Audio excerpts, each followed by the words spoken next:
il faudra rester un peu plus à droite pour qu'on peut suivre le shore, pour être certaine qu'on prend le proper channel. There's 3 separate channels that the reservoir divides up into, and we need the furthest one. The right to one. the east. We need the right one. Right. Puis le bon. On a du bon vent, ça devrait aller vite.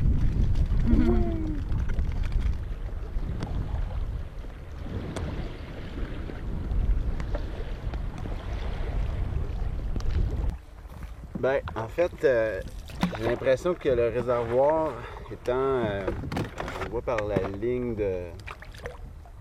entre le bas des arbres puis la ligne d'eau, le réservoir est bas un peu, puis sur la carte, ça concorde pas tout le temps.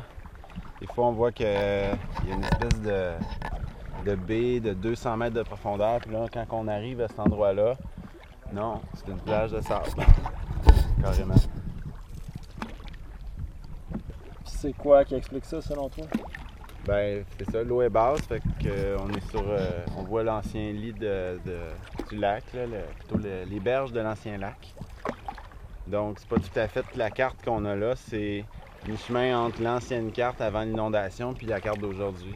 C'est ça que ça nous prendrait, là, pour tenir compte vraiment bien du réservoir. Mais c'est pas majeur, là, les grandes îles sont là quand même. Puis quand on la voit sur la carte, il y a des arbres sur l'île, donc on arrive quand même à s'orienter.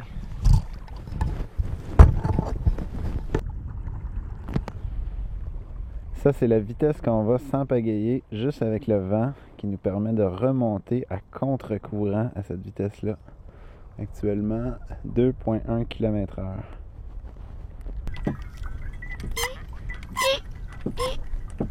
Pump it up. Yeah.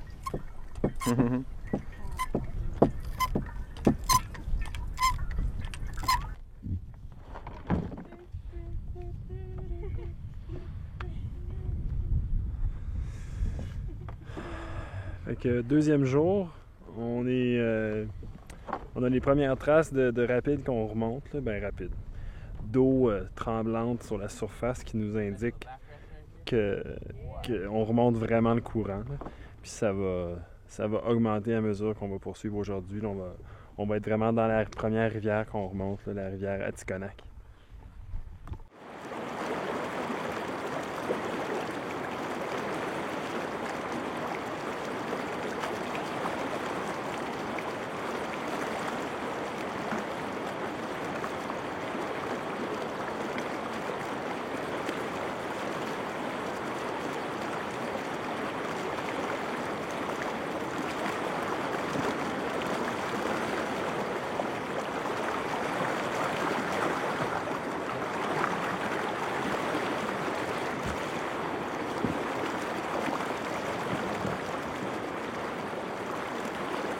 Ici, on a commencé à remonter la rivière Atikonak. Puis on peut voir très bien de ce côté-là, là, sur la droite, les différentes lignes du bassin, du réservoir là,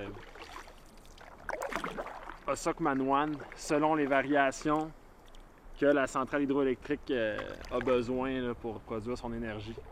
Moi, je vois la ligne de l'eau. Ici, il y en a une claire qui a dû durer un bout de temps. 2, 3, 4.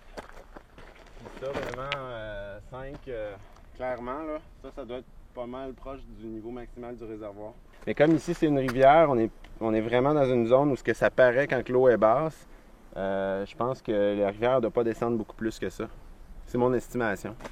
Puis là, ces traces-là, on peut les voir partout autour du réservoir. Oui.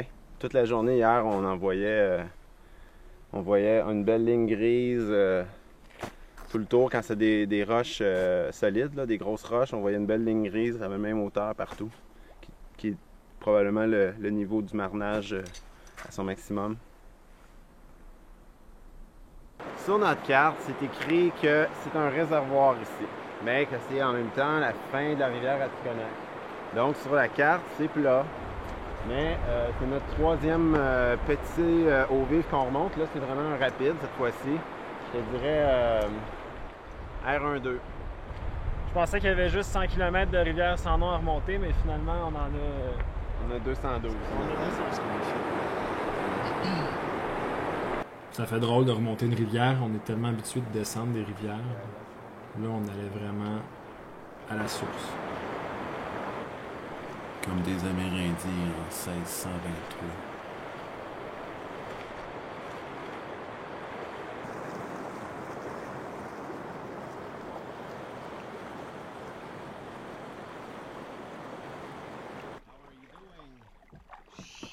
Parle pas.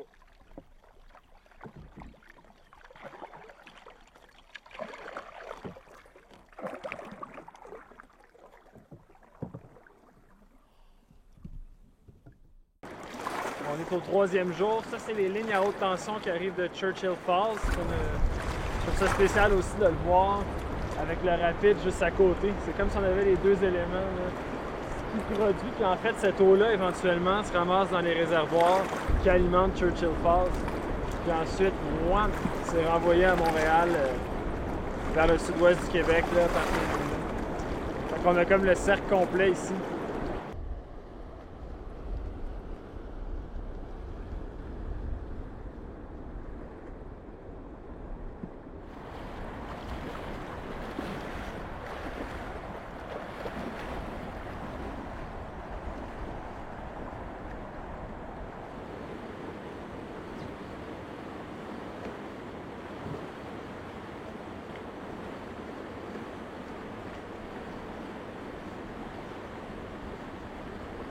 Un vrai coureur des bois en devenir. Ouais. Mais pas encore. Tentative de coureur des bois. Là. Avec la corde qui pend en avant.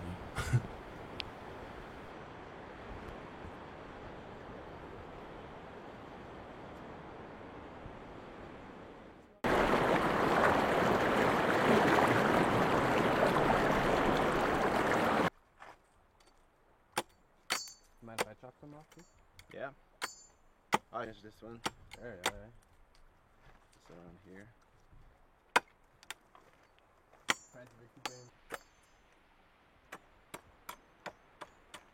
A bit about pulling, eh? What's your experience with that? I don't have much experience. What I learned from Francis Audet, who is a very kind man who took us pulling on Chaudière River. And it turns out you have to be very, very well balanced in a canoe in order to pull. You have to stand up.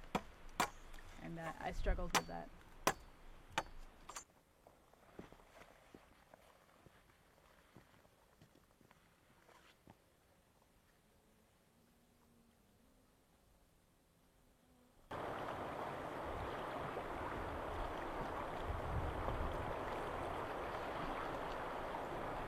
Là, on est rendu dans la rivière sans eau. Steve, il fait de la perche, puis ça, c'est vraiment la technique amérindienne pour monter une rivière. C'est super pratique. On peut camper ici! What was that? We can camp here!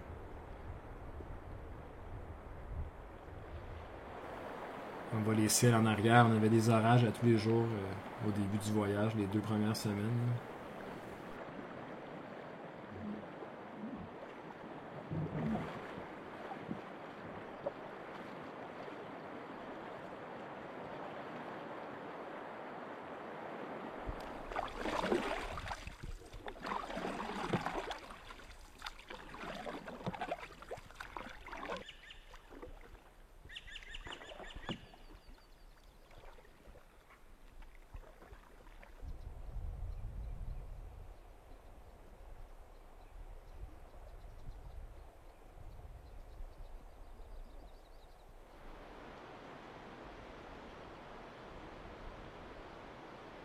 Regardez bien le sac rouge et noir qui pend derrière le canot.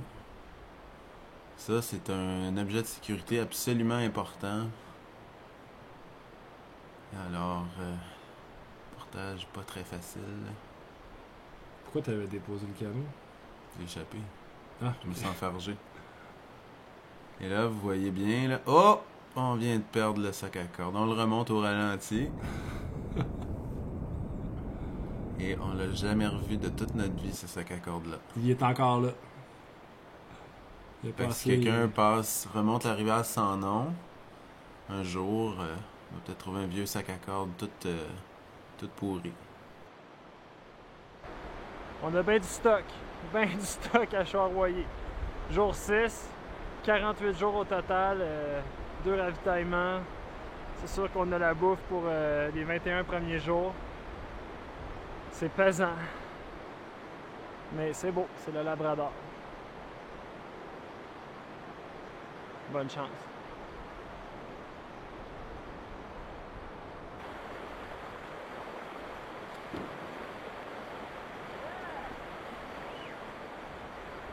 Ça, moi j'appelle ça la remontée à la cordelle 301. Rex il lance la corde. Ah ouais, le canot.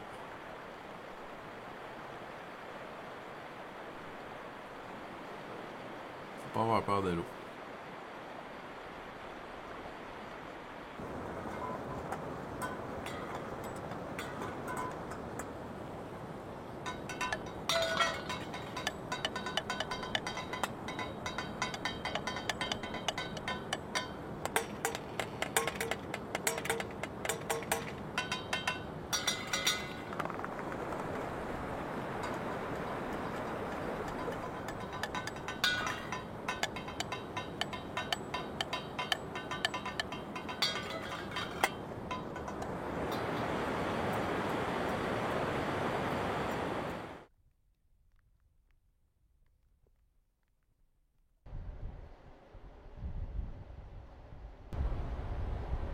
I bought these long underwear 3 days before leaving on the trip.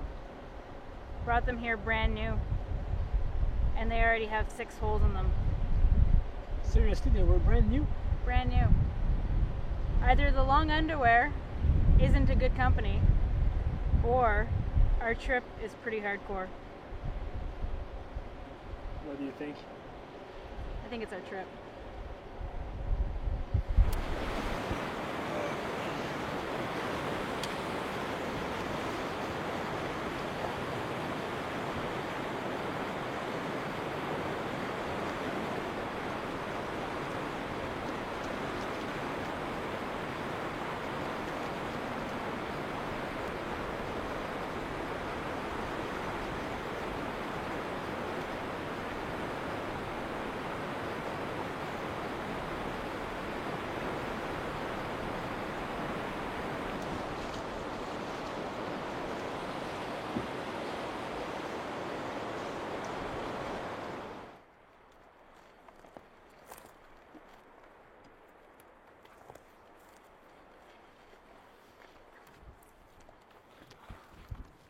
Évidemment, il n'y avait aucun sentier de portage dans tous les portages qu'on a fait au début du voyage.